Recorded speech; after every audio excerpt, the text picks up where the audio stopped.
এরই মধ্যে একদিন বিষ্ণুপুর ঘুরে এলাম। রাস্তায় পড়ল শিলাবতী নদী। শিলাবতীর তীরে নজর পড়ল সুন্দরী রমণীর ভিড়। সবাই তখন শনিব্রত পালনে ব্যস্ত।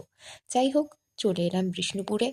নজর কাড়া অনেকগুলো পোড়ামাটির স্থাপত্য দেখে একটা টি ব্রেক নিয়ে তারপর চলে এলাম আমরা এখানকার বিখ্যাত স্বর্ণচুরি বালুচরীর স্টোরে। রাইও তখন প্রচণ্ড মনোযোগ সহকারে অসাধারণ সব শাড়ির কালেকশন দেখতে ব্যস্ত। শাড়ি শপিং করেই আমরা চললাম বালুচরী স্বর্ণচুরির প্রোডাকশন হাউস দেখতে।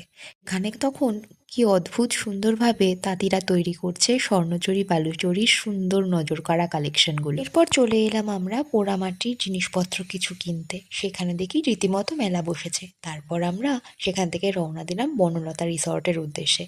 সেখানে একটা জাম্বো ডিনার সেরে বাড়ি ফিরলাম। শপিং করে এসে বাড়িতে ফিরে সেই সব শপিং খুলে দেখার মজাই কিন্তু আলাদা। এই ছিল আমাদের আজকের শপিং, যার মধ্যে রায়ের লক্ষ্মীর ঘরটা অন্যতম।